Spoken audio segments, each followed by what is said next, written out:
कर्ण खरा कोण होता? दाजी पणशीकर. प्रकरण 18. शेवटचे युद्ध. गेल्या 17 प्रकरणात कर्णाच्या जीवनातील लहान लहान प्रसंगातून त्याचा शोध घेण्याचा प्रयत्न केला. आता प्रसंग आहे तो शेवटच्या युद्धाचा. उद्योग पर्वात दुर्योधनाने जेव्हा भीष्म द्रोणांना पांडवांचे सर्व सैन्य नामशेष करायला तुम्हाला किती दिवस लागतील असा प्रश्न विचारला, तेव्हा भीष्म व द्रोणाने 1 महिना, कृपाने 2 महिने व अश्वत्थामाने 10 दिवस लागतील असे उत्तर दिले. त्यावेळी आपण फक्त 5च दिवसात पांडवांच्या सैन्याचा निपात करू अशी भाषा कर्णाने केली होती. कौरवांचे पहिले सेनापती म्हणून भीष्माने 10 दिवस युद्ध केले, तर द्रोणाने पांडवांबरोबर 5च दिवस टिकाव धरला. वयाचाच विचार करता कर्णापेक्षा भीष्म द्रोण हे वयाने निश्चितच मोठे होते, म्हणजेच वृद्ध होते.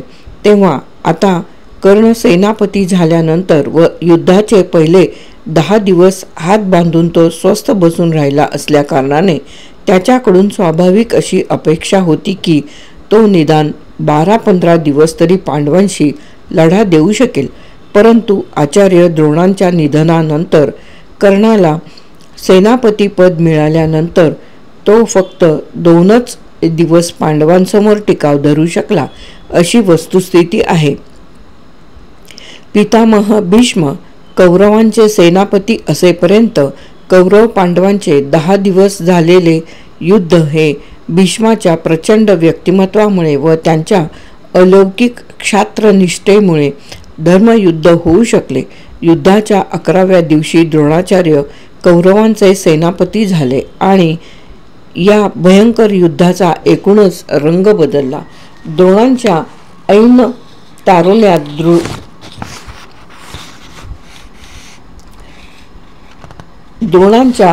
तारुण्यात द्रुपदाने द्रोणांचा केलेला अपमान आणि त्यातून द्रुपद कुलाविषयी निर्माण झालेली सूड वृत्ती द्रोणाला या उतार वयातही सोडून गेलेली नव्हती.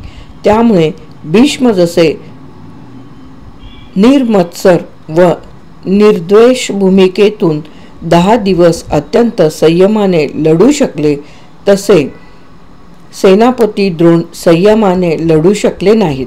परिणामी ते सेनापती असेपर्यंतच्या 5 दिवसांच्या काळातच अभिमन्यूसारख्या कोवळ्या मुलाचा अन्यायाने वध झाला. घटोत्कचासारख्या अमानुष राक्षसाकडून कौरवांचा भयंकर संहार होऊ शकला.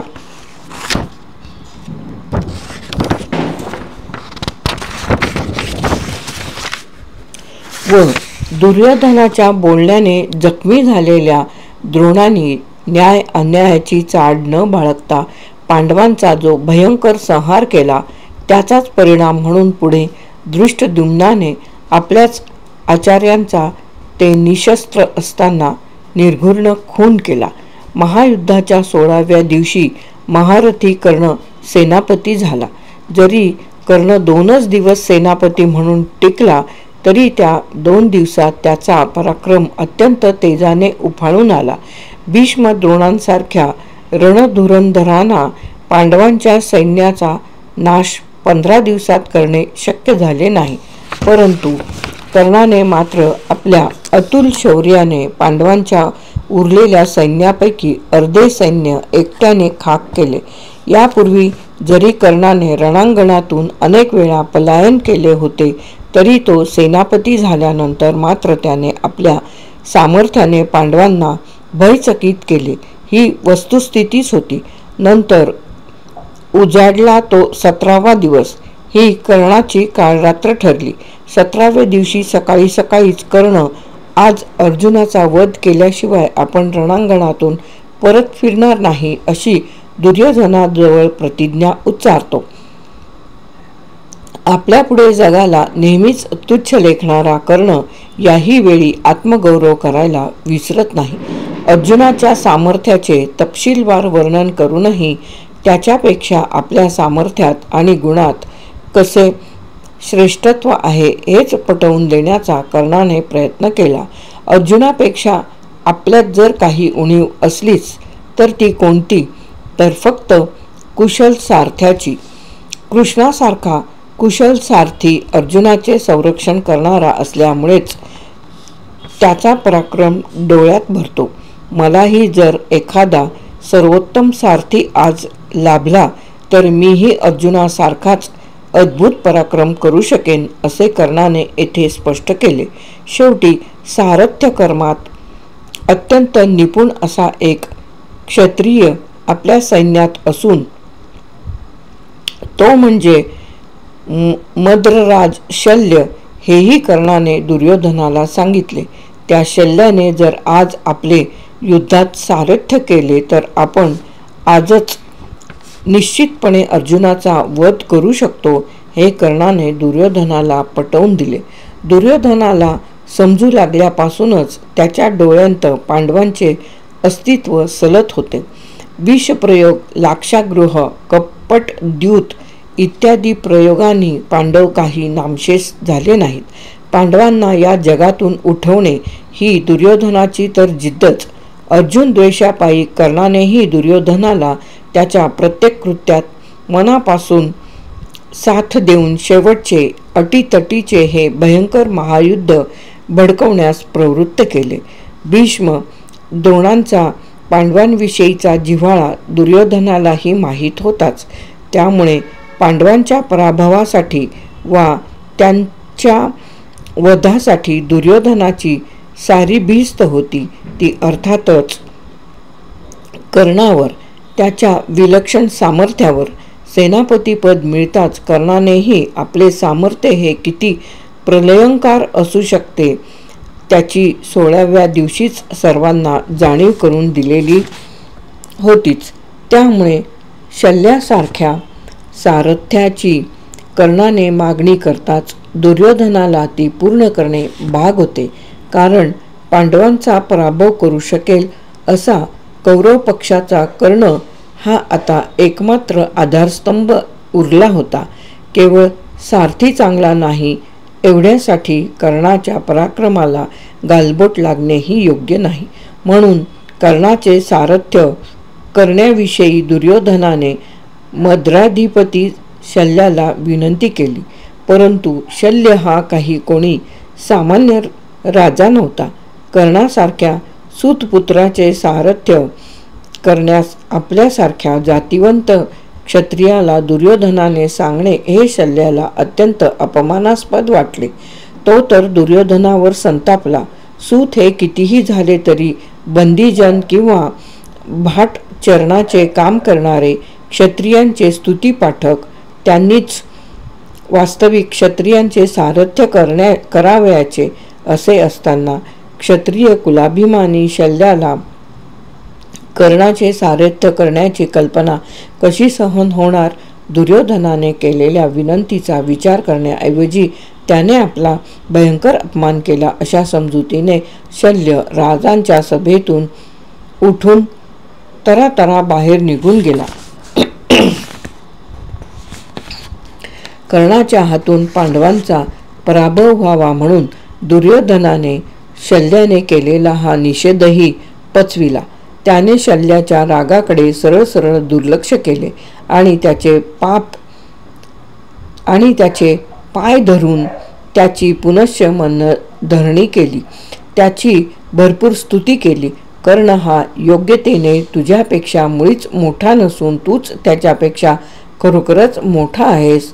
तुझे अश्वविद्येतले ज्ञान अगाध आहे. तू तर सारथ्य कर्मात कृष्णापेक्षाही मोठा आहेस. म्हणून आज कर्णाचे सारथ्य तूच करावेस अशी तुला माझी प्रार्थना आहे. दुर्योधन हा धोरणी होता.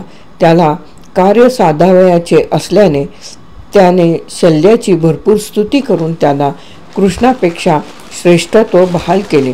परिणामी शल्याचा पारा कमी झाला. केलेल्या स्तुतीमुळे शल्यही दुर्योधनावर प्रसन्न झाला आणि त्याने कर्णाचे सारथ्य करण्याचे मान्य केले. अर्थात हे करताना शल्याने एक मेक मारून ठेवलीच. त्यानेही काही कर्णाचे सारथ्य सुखासुखी पत्करले नाही. दुर्योधनाला शल्याने सारथ्य पत्करण्यापूर्वी एक अट घातली. मी कर्णाला जर वाटेल ते बोललो तर त्याने ते मुकाट्याने सहन केले पाहिजे. दुर्योधनाने आणि कर्णानेही शल्याची ही अट मान्य केल्यामुळे शल्याने कर्णाचे सारथ्य स्वीकारले. शल्याने ही अट आताच का घातली? अशी अट घालण्या इतका कर्णाने शल्याचा काही अपराध केला होता का, याला थोडी पार्श्वभूमी आहे. ती विचारात घेतल्याशिवाय शल्याने अट का घातली याचा उलगडा होणार नाही. कृष्ण शिष्टाई असफल झाली आणि कौरव पांडवांचे निर्णायक महायुद्ध अटळ ठरले. ते असे अनिवार्य ठरल्यानंतरच दोन्ही पक्ष आपापल्या बाजूचे सैन्य जमवू लागले. कौरवांचे 11 अक्षौणी सैन्य तयार झाले तर पांडवांचे 7 अक्षौणी सैन्य तयार झाले. ही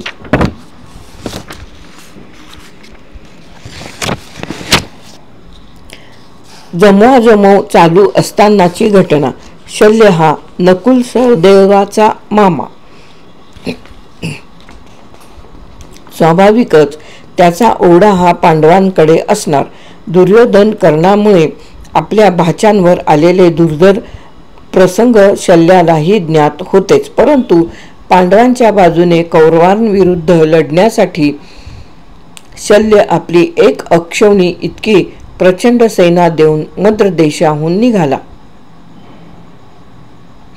हे वृत्त दुर्योधनाला कळताच शल्याने आपल्या बाजूने लढण्यासाठी प्रवृत्त व्हावे यासाठी त्याने जाळे टाकले.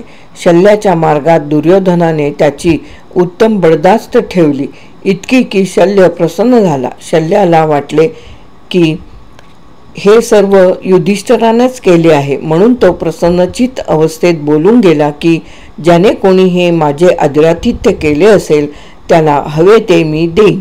झाले. ही शल्यवाणी ऐकून दुर्योधन हात जोडून शल्यासमोर नम्रपणे उभा राहिला व आपणच ही बडदास्त ठेवल्याचे त्याला सांगितले. आपण शब्दात अडकून पडल्याचे शल्याला जरी वेळीच ध्यानात आले तरी शल्य हा जातिवंत क्षत्रिय होता. कौरवांच्या बाजूने आपण लढावे ही दुर्योधनाची विनंती म्हणूनच शल्यानेही मान्य केली. पण पांडवांसाठीच आपण मद्र देशाहून बाहेर पडलो असल्याने प्रथम त्यांना भेटतो आणि मग तुझ्याकडे येतो असे दुर्योधनाला सांगून शल्य पांडवांकडे गेला. शल्य भेटल्यानंतर तो दुर्योधनाच्या बाजूने लढणार असल्याचे पांडवांना कळले तरी युधिष्ठिराने फार खळखळ केली नाही. मात्र शल्याला त्याने एक विनंती केली. कर्णाचे व अर्जुनाचे द्वंद्व जेव्हा होईल त्यावेळी तू कर्णाचे सारथ्य करून त्यावेळी आमच्या विजयासाठी त्याचा तेजोभंग कर व अर्जुनाचे संरक्षण कर. हे कृत्य अकर्तव्य असले तरी तू हे आमच्यासाठी केले पाहिजेस. शल्याने युधिष्ठिराची ही अट मान्य केली आणि तो दुर्योधनाच्या बाजूने लढण्यासाठी आपल्या प्रचंड सेनेसह सिद्ध झाला. शल्याने दोघांनाही वचन दिले आणि प्रत्यक्षात मात्र कौरवांना शरीर दिले आणि मन मात्र पांडवांकडे झुकते ठेवले. महायुद्ध सुरू झाल्यानंतर शल्याला कर्णाचे सारथ्य करावे लागले. हे भविष्य युधिष्ठिराला युद्धापूर्वीच कसे कळले असेल हा एक प्रश्नच आहे.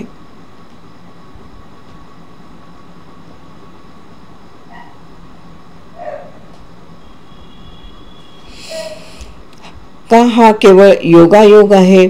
युद्धाच्या 11व्या दिवसापासून तो 16व्या दिवसापर्यंत कर्णाला शल्याचे स्मरण होत नाही आणि 17व्या दिवशीच त्याला कुशल सारथ्याची गरज का भासली? युधिष्ठिरही शल्याला कर्णाचेच सारथ्य करण्याची सूचना का देतो? महायुद्धात कर्णार्जुन हे केव्हा तरी समोरासमोर येणार हे जसे अलिखित सत्य होते तसेच कर्णाचे सारथ्य शल्यच करेल हे काही अलिखित नव्हते.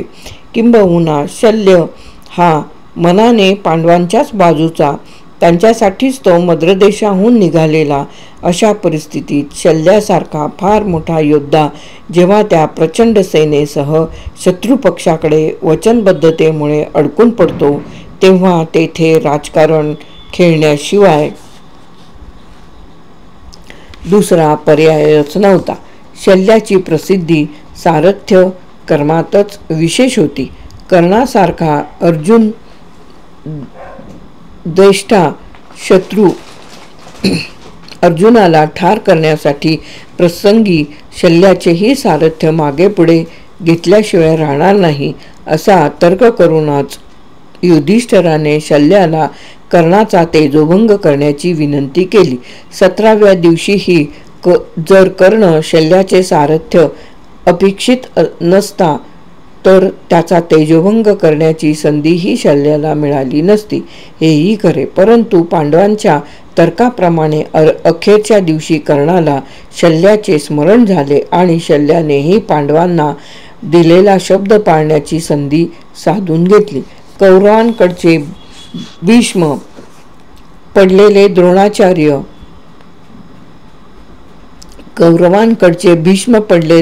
द्रोणाचार्य संपलेले, जयद्रथ ठार झालेला, कर्णाची कवचकुंडले हातची निसटलेली, इंद्राने दिलेली एक वीर घातिनी वासवी शक्ती घटोत्कचासाठी खर्च पडलेली आणि मस्तकावर परशुरामाचा व एका ब्राह्मणाचा शाप लटकत असलेला, अशा परिस्थितीत आता युद्धाचा 17वा दिवस उजाडला आणि इतकी भयानक पार्श्वभूमी कमी होती म्हणूनच की काय कर्णाला शल्याच्या सारथ्याची नको त्यावेळी गरज भासावी हे त्याचे फार भयंकर दुर्दैव ठरले.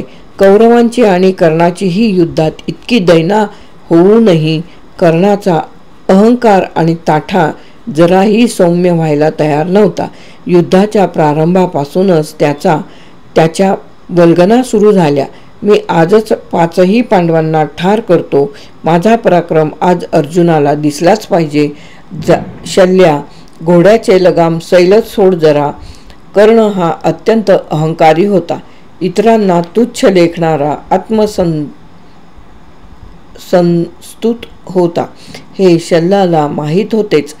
अर्जुनाची निंदा केल्याशिवाय मुळी त्याला स्वतःचे महत्त्व सांगताच येत नव्हते.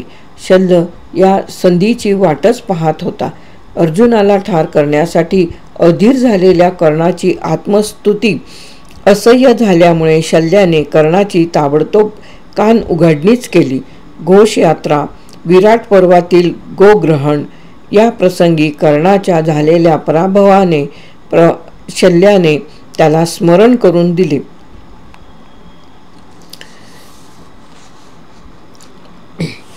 आणि बजावले की आजच्या युद्धात जर तू घाबरून पळून गेला नाहीस तर कर्णा, अर्जुनाकडून आज तुझा मृत्यू निश्चित आहे असे समज.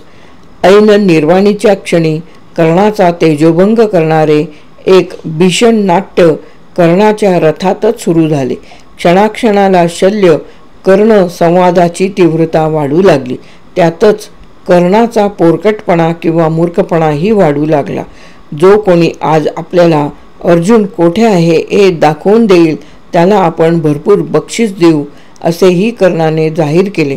ते ऐकून चिडून शल्यानेही कर्णाची भरपूर टवाळी अवहेलना करून घेतली. शल्याचा विखार उग्र रूप धारण करू लागला. त्याने कर्णासमोर अर्जुनाची भरपूर स्तुती करून कर्णाला नाही ती भलती सलती कटू विशेषणे लावली. कर्णाची प्रौढी जितकी अधिक तितकी शल्याकडून त्याला कोल्हा, कुत्रा, ससा, उंदीर इत्यादी शेलकी बिरुदे मिळू लागली. ही वाचावाची वाढत प्रकरण अखेर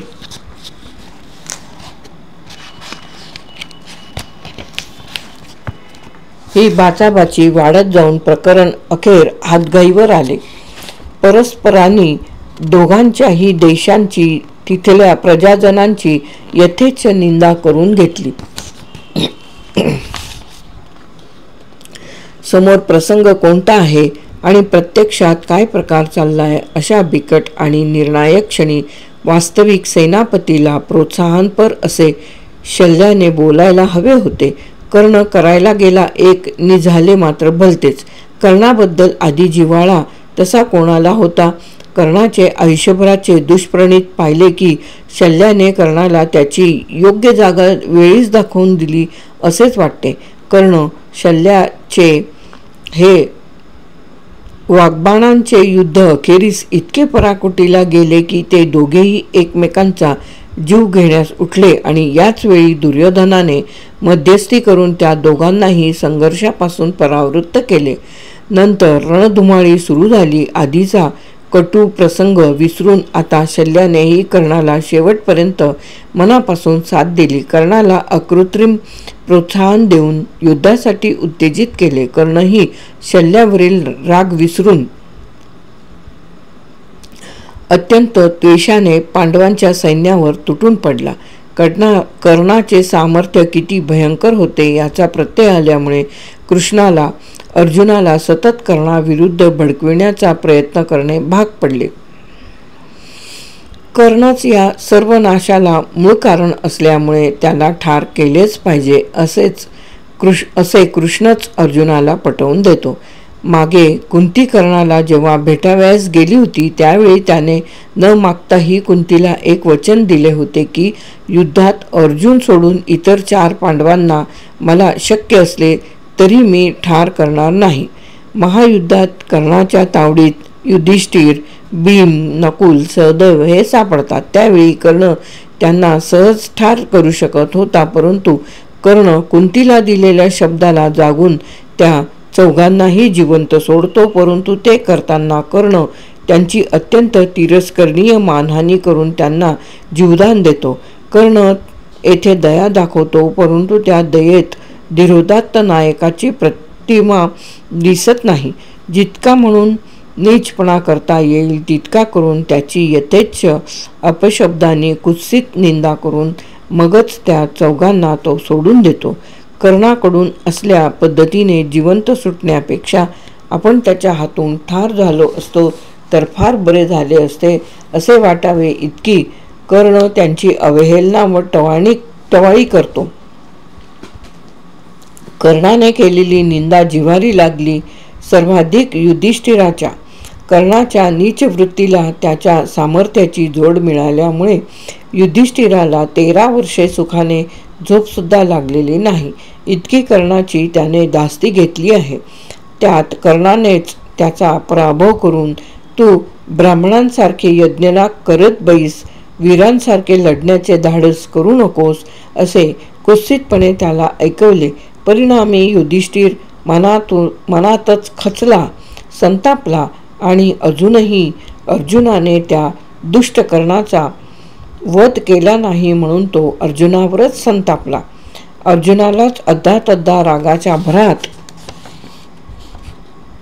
बोलून गेला. त्याने अर्जुनाच्या गांडीव धनुष्याचीही निंदा केली. गांडीव धनुष्य हा अर्जुनाच्या प्रतिष्ठेचा प्रश्न होता. त्याचाही त्यामुळे तोल सुटला व तोही खडग उपसून युधिष्ठिरावर धावून गेला. अशा परिस्थितीत कृष्णासमोर मोठा पेच उत्पन्न झाला. अखेर कर्णाचा आजच वध होईल असे त्याने युधिष्ठिराला आश्वासन देऊन त्या दोघांनाही शांत करण्यात यश मिळवले. हे सर्व सांगण्याचे कारण असे की अजातशत्रू युधिष्ठिराला कर्णाच्या मृत्यूची घाई झाली होती हे कळावे. कृष्णाचीही कर्णाचा मृत्यूच व्हावयाला हवा अशी उत्कट इच्छा आहे. त्या दोघांनाही कर्णाने आजवर केलेल्या सर्व दुष्कर्माचे सांगोपांग स्मरण होत आहे. दुर्योधनाला चित्ररथ गंधर्वाच्या तावडीतून सोडवताना व द्रौपदीची अब्रू लुटण्यासाठी तिला पळवून नेणाऱ्या जयद्रथाला थोर मनाने सोडून देण्यास जो युधिष्ठिर तयार होतो तोच युधिष्ठिर कर्णाच्या बाबतीत मात्र कसल्याही दयाबुद्धीने विचार करीत नाही हे फार चिंतनीय आहे. कर्णाचा वध कधी होतो यासाठी कर्णही वाट पाहत होता आणि म्हणूनच अर्जुनाचा उत्साह द्विगुणित होण्यासाठी कृष्ण कर्णाच्या आजवरच्या सर्व दुष्कृत्यांचा पाढा अर्जुनाकडे वाचून त्याला कर्णवधासाठी प्रवृत्त करतो. सभापर्वात द्यूतसभेत कर्णाने जी द्रौपदीची विटंबना केली त्याच्या स्मरणाने अर्जुनही प्रक्षुब्ध झालाच होता. आजच कर्णाला निश्चितपणे ठार करण्याची प्रतिज्ञा करूनच अर्जुन मोठ्या त्वेषाने युद्धात उतरतो.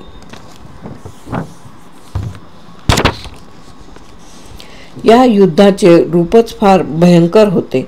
याच युद्धात एक भयंकर शहारे आणणारी घटना घडल्याने कौरवांचे सैन्य तर हतधैर्यच होते. ती घटना म्हणजे भीमाने केलेला दुःशासनाचा क्रूर शेवट.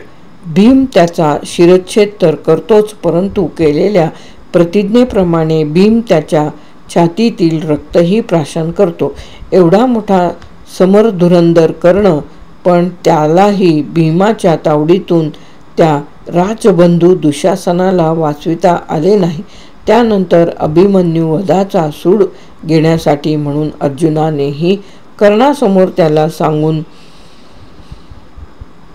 कर्णपुत्र वृषसेनाचा शिरच्छेद केला. पुत्रवधामुळे कर्णही संतप्त झाला, पण आता शोक करायला सवड नव्हती. अखेर त्या दोन तुल्यबळ योद्ध्यांची हातघाईची लढाई सुरू झाली. सर्व तऱ्हेची गुणवत्ता आणि राजाश्रयाची अनुकूलता असूनही कर्णाने अर्जुनवध हेच आपले अंतिम उद्दिष्ट ठरवले.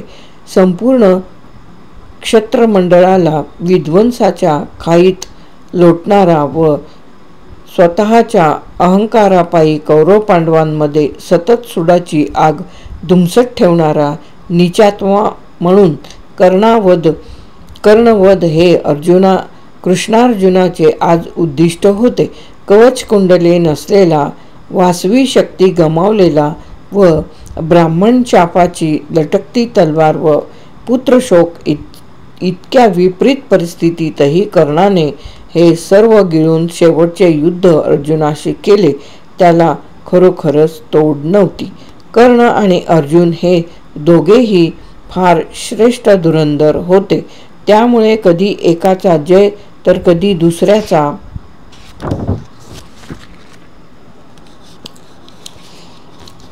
दुसऱ्याचा जय.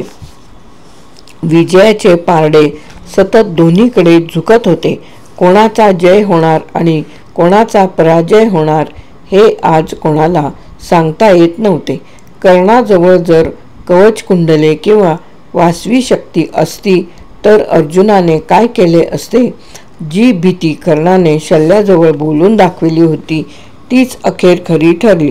प्रत्यक्ष कृष्णार्जुनाचे त्याला भय वाटत नाही, परंतु परशुरामाच्या व ब्राह्मणाच्या शापाचे मात्र त्याला अतीव भय वाटत असे. अर्जुनाशी चाललेल्या हातघाईच्या निर्णायक युद्धात कर्ण आपले सर्व कौशल्यपणाला लावून युद्ध करत असतानाच पृथ्वीने त्याच्या रथाचे चाक गिळले. हे लक्षात येताच कर्णाची काय अवस्था झाली असेल. कर्ण त्यामुळे प्रक्षुब्ध झाला. त्याचे डोळे पाणावले आणि तो अर्जुनाला भावनावेगाने म्हणाला, अर्जुना थांब, एक क्षणभर थांब. माझे रथचक्र दुर्दैवाने भूमीत रुतून बसले आहे. हे लक्षात घेऊन यावेळी नीचासारखा माझ्याशी वागू नकोस. मी संकटग्रस्त असताना तू माझ्यावर प्रहार करणे तुला योग्य ठरणार नाही. तू शूर आहेस. जरा थांब, तोपर्यंत मी हे चाक बाहेर काढतो. शेवटच्या क्षणी कर्णाच्या तोंडून ही भाषा ऐकल्यावर असे वाटते की आयुष्यभर अर्जुनच नीचपणाने वागत होता आणि कर्ण मात्र एखाद्या धर्मपुरुषाचे जणू प्रतीकच होता. हाच न्याय त्याने अभिमन्यूच्या वधाला का लावला नाही? परंतु कर्णासारखी दीर्घद्वेषी माणसे स्वतःचे दोष कधी पाहत नसतात. ती प्राणसंकटात सापडली तर आणि तरच त्यांना धर्माचे, न्यायाचे, नीतीचे, कर्तव्याचे पाठ सुचत असतात. याही विषम परिस्थितीत तो स्वतःची प्रौढी मिरवायची ती मिरवतोच. तो अर्जुनाला पुढे म्हणतो, मी कृष्णाला किंवा तुलाही भीत नाही, परंतु क्षत्रिय कुळाचा तू वारसदार आहेस, त्याचे तू भूषण आहेस. तरी धर्माचा आदेश स्मरून एक क्षणभर थांब. तुझा मृत्यू समोर उभा टाकला की तुझ्या रथाचे चाक पृथ्वी गिळून टाकील व ज्याच्याशी तू नेहमीच स्पर्धा करतोस तोच तुझा शत्रू यावेळी तुझे मस्तक धडावेगळे करेल. हा जो ब्राह्मणाचा शाप त्या कर्णाला आज भेडसावू लागला, या शापाची भीती त्याच्या मनातून कधी गेली नाही. आता आपला शत्रू आता आपला मृत्यू अटळ आहे हे त्याने ओळखले. म्हणूनच तो अर्जुनाची शेवटच्या क्षणी धर्माच्या आश्रयाने विनवणी करीत होता. कर्णाने केलेल्या आवाहनाचा अर्जुनावर खरोखरीच परिणाम झाला, परंतु कृष्णावर तो कसा होणार? कर्णाच्या तोंडी धर्माची भाषा म्हणजे ते अघटितच होते. कृष्णाने लागलीच कर्णाचा ते धर्मस्तता गता म्हणून समाचार घेतला. कृष्णाने कर्णाच्या सर्व पापांचा पाडाच कर्णासमोर वाचला.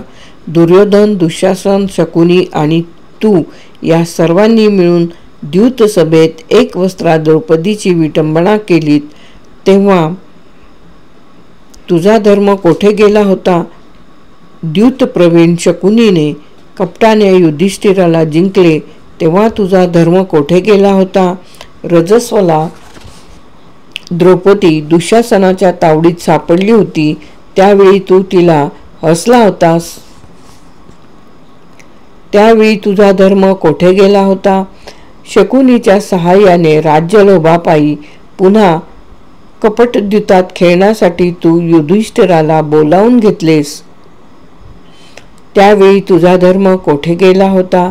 अभिमन्यू सारख्या कोवळ्या पोरावर तुम्ही सर्व महारथ्यांनी अन्यायाने घाला घालून त्याला ठार केले, त्यावेळी तुझा धर्म कोठे गेला होता? कृष्णाच्या या बोलण्यावर काय बोलणार कर्ण?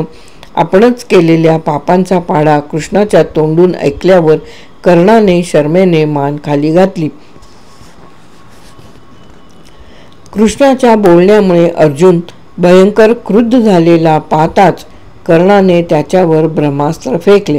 अर्जुनाने त्या अस्त्राचे निवारण केले आणि थोडा वेळ दोघाही योद्ध्यांची हातगाई होऊन अर्जुनाने कर्णाच्या रथावरील ध्वज खाली पाडला. ते पाहताच कौरवांच्या सैन्यात हाहाकार माजला. त्यानंतर एका तीक्ष्ण बाणाने अर्जुनाने कर्णाचे मस्तक 17व्या दिवशी सूर्यास्तापूर्वी आकाशमंडळात उडविले.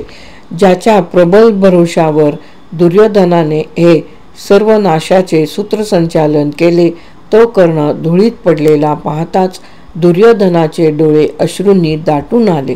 पण आता काय उपयोग होता? कर्णाच्या मृत्यूनंतर कौरव सैन्य व पराक्रमी शल्यही सैरावैरा पळून गेला. ज्याने आपले बुद्धी सर्वस्व पांडवांच्या पाठीशी भक्कमपणे उभे करून कर्णाचा मृत्यू घडवून आणला, त्या कृष्णाच्या आनंदाला तर कर्णाच्या मृत्यूमुळे पारावारच राहिला नाही. त्याने आनंदातिशयाने अर्जुनाला प्रेमालिंगन दिले. त्यानेच ही शुभवार्ता युधिष्ठिराला सांगून त्याचे मनपूर्वक अभिनंदन केले.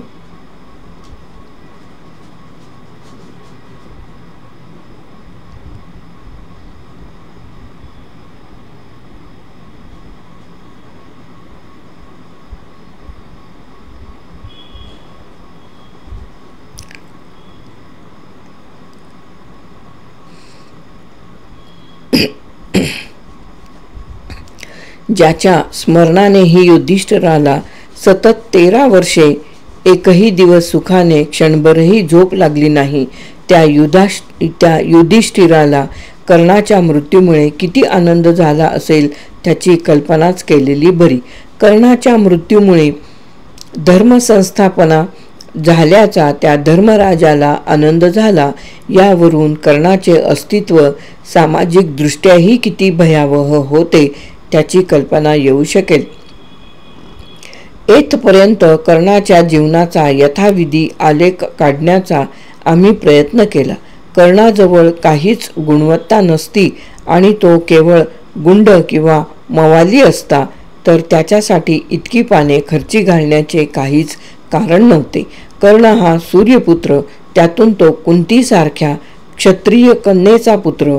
त्याचे दुर्दैव म्हणून त्याला सूतपुत्रत्व लाभले, तरी त्याची गुणवत्ता इतकी मोठी होती की सूतकुलोत्पन्नच काय, परंतु क्षत्रिय कुलोत्पन्नही त्याच्या योग्यतेचे नव्हते.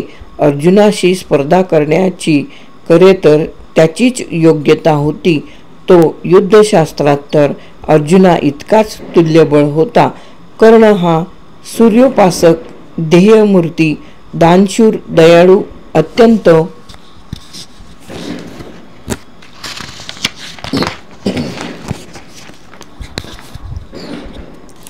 पराक्रमी, सत्यप्रतिज्ञ, रथिश्रेष्ठ, चित्रयोधी आणि अद्भुत विक्रमी होता. हे जितके वादातीत होते तितकेच तो दृढक्रोधी, नृशंस, पापमती, हीनस्वार्थ, द्रोही, अधर्मज्ञ, पापी, नीच, क्रूर, अत्यंत वैरी, अतिमानी, दीर्घवैरी, पापकर्मा आणि अधमपुरुषही होता. हेही निर्विवाद होते.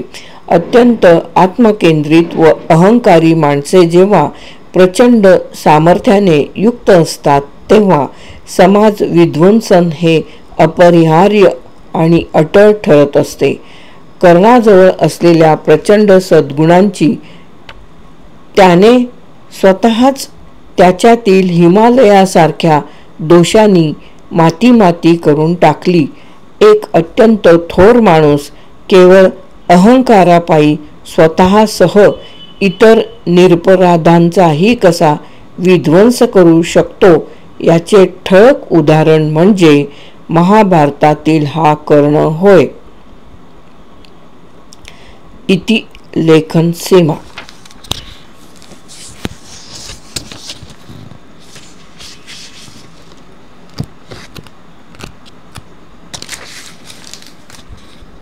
प्रकरण 18 शेवटचे युद्ध येथे समाप्त.